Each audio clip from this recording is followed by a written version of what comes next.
vira crédito de carbono. Se nós não temos limite até 2012, qualquer coisa que a gente reduzir gera crédito de carbono. Então nós estamos hoje conseguindo gerar muito crédito.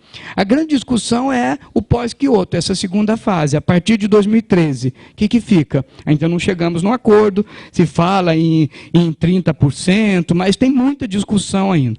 Não importa, o fato que mesmo 5,2, que não vai fazer diferença nenhuma, o que permitiu que foi um novo instrumento, criou-se a commodity ambiental, que o crédito de carbono hoje faz sentido. Então, isso mudou significativamente. Então, a partir do momento que todo mundo entendeu isso, né, que tem que dividir o mundo em dois grupos, porque o carbono demora até 300 anos para se decompor, então o que está causando mal hoje foi feito pelos primeiros países que se industrializaram. Então, isso faz sentido, já é bastante entendido o problema, né, emissão de gases, as suas causas, agressão à camada de ozônio, que afeta todo mundo do mesmo jeito, e os raios ultravioletas, com todos os seus problemas que aparecem. Então, como é um problema geral, a solução também deve ser geral. E daí é que veio essa história de criar o Tratado de Kyoto, né, criar a commodity ambiental. Juntamente com isso, um grande avanço que foi proposto pelo Brasil foi o MDL, que é o Mecanismo de Desenvolvimento Limpo, apoio muito interessante a projetos para qualquer iniciativa, e aí entrou o governo e empresas, qualquer iniciativa que vise oportunidade de investimento para reduzir emissão, né, ou para trabalhar com energias alternativas, biomassa, eólica, solar, né, reflorestamento ao invés de desmatamento, cana-de-açúcar, qualquer outro produto geneticamente modificado que possa reduzir emissões de gás. Enfim, hoje, se vocês procurarem pelo site do Ministério da Ciência e Tecnologia, tem toda uma parte lá de MDL, que são recursos públicos do BNDES, principalmente, destinados a apoiar projetos. E todos os projetos já apoiados pelo MDL no Brasil estão disponíveis na íntegra para consulta lá. O primeiro projeto foi aprovado, foi uma usina de reciclagem de lixo chamada Nova Gerara, em Nova Iguaçu, no Rio, que foi a primeira usina que gera metano a partir da decomposição do lixo. Então, além da reciclagem, o lixo orgânico ainda gera metano e gera energia elétrica a partir disso. Essa usina foi financiada pelo BNDES, dentro desse projeto do MDL. Não só a BNDES, tem muito dinheiro intermediado pela ONU também. E a ideia foi poder trocar isso. Então, a partir do momento que eu tenho essa condição, eu posso permitir que tenha uma implementação conjunta. Então, os países membros da ONU têm suas metas a cumprir, seu compromisso. Então, supondo, sei lá, um país como a Holanda, por exemplo, se ela não conseguir de maneira alguma reduzir suas emissões dentro do seu compromisso estabelecido por ano, ela tem a opção de investir em um país que tenha condição de reduzir. E ela gera crédito de carbono que abate na sua meta. Então, é por isso que tem muita empresa e governo estrangeiro investindo aqui, que é mais fácil reduzir em países como o Brasil, em países tropicais, né? Esse aterro sanitário de Nova Iguaçu, chama Nova Gerar, ele foi feito com recurso do BNDES e do governo da Holanda, né? Por uma questão simples, para gerar o gás metano da decomposição do lixo orgânico é necessário calor. E não é por acaso que foi feito em Nova Iguaçu, que é quente para danar, né? Então, o lixo decompõe naturalmente. Algo semelhante, se fosse tentar fazer na Europa, num país frio, teria que aquecer o lixo para ter essa decomposição, já não é economicamente viável. Então, é muito mais natural fazer isso aqui. Então, veio toda essa questão. O que interessa aí é que se criou um instrumento interessante, né? Um novo mercado, que é o chamado das reduções certificadas de emissão, que permite fazer essa implementação conjunta, negociar, trocar, né? A commodity ambiental passou a ser negociada como uma commodity qualquer, como se fosse boi gordo, petróleo, soja, ouro, né? Então ela é negociada nas bolsas, apesar de ter iniciado na Bolsa do Clima de Chicago, que foi feita só para negociação de crédito de carbono. Hoje todas as bolsas, aqui em São Paulo a BMF, negocia normalmente os créditos de carbono. É mais uma commodity. A tendência é que isso aumente tremendamente, né? Porque Estima-se que, a partir de 2013, as metas vão ficar mais rígidas, apesar de ainda não ter entrado num consenso, e vai ficar cada vez mais difícil reduzir emissões e automaticamente gerar crédito de carbono. Um crédito de carbono é 1 tonelada que eu consigo comprovar que eu reduzi. Tá? Um crédito, 1 tonelada, hoje é vendido aí, na média, em torno de entre 19 e 20 dólares por tonelada. O que é considerado já significativo, mas ainda muito pouco perto do potencial que tem. Então, a ideia é que, à medida que os compromissos se tornarem mais rígidos, vai ficar muito difícil de reduzir. E aí o preço vai subir. E aí fica mais interessante. Uma das críticas dos que são contrários ao Tratado de Kyoto é justamente isso. Eu sou contra porque isso equivaleu a criar um preço para a poluição. Né? Eu posso poluir o quanto quiser, desde que eu consiga pagar. Ou desde que eu possa pagar por uma redução.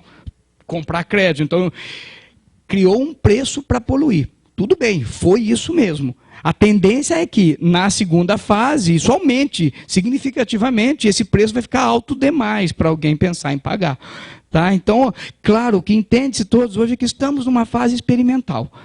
A primeira fase de Kyoto é teste, né? Então, aí tem as várias formas de reduzir, né, que envolve o MDL, que é essa capacidade de recurso público, ou dos países fazendo a implementação conjunta, né, de que um outro país investe aqui, e o comércio de emissões, que criou esse mercado. Na prática, os países do anexo 1, que têm seus compromissos rígidos, acabam repassando isso para suas indústrias principais, mais poluentes. Então, sei lá, eu tenho vamos imaginar, o governo da Inglaterra calcula quantas toneladas por dia significa esse 5,2% em relação a 90%.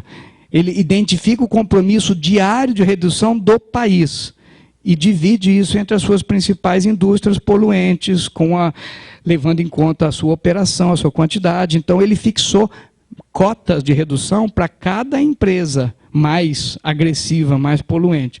E isso passa a ser interesse da empresa. Ela é cobrada por isso. Se ela não conseguir reduzir, tem que comprar de quem consegue. Ou tem que investir em outro país. Isso foi um movimento muito interessante, foi o que a gente começou a trabalhar. A grande discussão hoje é essa. O que vai ser a partir de 2013? Né? Porque o tratado valeu por 4 anos, 2008 a 2012. Muita discussão sobre revisão, muita confusão, nenhum consenso até agora. Né? Sabe-se que o MDL funcionou muito bem, mas que é preciso investir mais, que tem que ter mais políticas cobrando dos países, das empresas, entendendo, então, se questiona muito, tem que aumentar muito as metas para os países do anexo 1 e começar a ter meta para os países do anexo 2. Mas nenhum consenso foi feito ainda. Isso começou a ser discutido em 2009, na COP15, lá em Copenhague, deu muito mais briga do que esperava. Foi a primeira vez que o Obama participou como presidente, esperava-se muito dele, ele simplesmente foi como ouvinte, não se manifestou. No ano passado, no México, também foi frustrado. Né? E esse ano tem uma grande expectativa. A conferência vai ser em novembro, em Durban, na África do Sul. E há uma expectativa grande de chegar em um consenso, principalmente porque o Obama já sinalizou que está na hora de fazer alguma coisa, mesmo porque o mandato dele já está quase no fim e ele tem que fazer alguma coisa concreta para isso. Né? Então, tem toda essa interferência política também. Vale a pena acompanhar. Eu coloquei o site ali para que vocês acompanhem também, que é muito interessante a gente ver esse desdobramento, que são econômicos, políticos, sociais e tudo mais. Ok? Bom, eu queria mostrar só, então, alguns exemplos bem sucedidos, né? O que nós temos visto? Então, tudo quanto é empresa está começando a fazer alguma coisa, né? Para divulgar uma boa imagem. Aqui eu trouxe um exemplo muito interessante, que foi o novo prédio do Santander, que já está funcionando lá em São Paulo, lá na Marginal Pinheiros, né? O Santander comprou um prédio que estava parado lá da Fundef, né? E da antiga Eletropaulo, renovou esse prédio, centralizou ali todas as suas operações, fala em 10 mil pessoas nesse prédio, um prédio de 28 andares, com tudo que tem de mais moderno em tecnologia de construção sustentável, e ficou uma referência hoje, né? Desde o fato dele ser todo espelhado e usar menos ar-condicionado, porque ele reflete a energia e não esquenta tanto, né? reflete 80% do calor externo, um sistema de esgoto a vácuo, semelhante ao usado em aviões, né, que tem uma economia de 90% da água, e o que é mais interessante, que é o segundo no mundo a usar isso, só tem outro na Alemanha, é um conceito totalmente antigo do ponto de vista da física, mas muito novo para elevadores. Os elevadores usam um sistema de dínamos que, ao descer, ele gera a sua própria energia para subir. Então, ele não precisa de energia elétrica para subir. O dínamo, acionado com a força que desce, armazena essa energia que é suficiente para voltar. Então, é algo bem simples do ponto de vista de física, mas que ainda nunca tinha sido usado dessa forma. Então, coisas desse tipo começam a ser preocupação de várias empresas, né? E essa discussão, para que crescer com sustentabilidade, porque é uma questão de continuidade, sobrevivência, surgem termos como ética, transparência, confiabilidade, e aí um monte de oportunidades e riscos também, desafios que aparecem. Nesses conceitos, a gente tem um monte de exemplos, né? Eu trouxe alguns exemplos. Hoje o Banco Real nem existe mais, mas ele fez uma série de propagandas, não sei se vocês chegaram a ver, do Yuri, simulando o que um banco tem a ver com sustentabilidade, né? E por quê? Como é que eu atraio a atenção, né? Então, Banco Real, Banco do Brasil fizeram coisas semelhantes, mas para tocar as pessoas, para sensibilizar de que tinha que fazer algo. O Banco Real tinha esse compromisso, né? Foi o primeiro banco, por exemplo, a simbolicamente usar papel reciclado em todas as correspondências, chegou a usar até no talão de cheque, né? Foi o primeiro banco que resolveu financiar, por exemplo, a juros zero, né? Qualquer pessoa que quisesse, por exemplo, instalar um aquecedor solar na sua casa, ou converter o carro, na época que não tinha carro flex ainda, converter um carro, aliás, já tinha carro flex, mas tinha muito carro a gasolina, né? Então ele financiava a juros zero a conversão de gasolina para flex. Então foram situações muito interessantes. Eu queria passar só esse videozinho, que eu acho que vocês devem ter visto, isso foi bastante veiculado, mas simboliza um compromisso de alguém que você fala, poxa, mas o que um banco tem a ver com sustentabilidade? E como é que ele justificou isso, né, essa preocupação? É o do Yuri. Vamos ver. Isso. Vocês devem ter visto isso, mas simboliza bem essa preocupação. Roberto sonhava com um apartamento para ele e Sheila. Mas as despesas do casamento consumiram suas economias.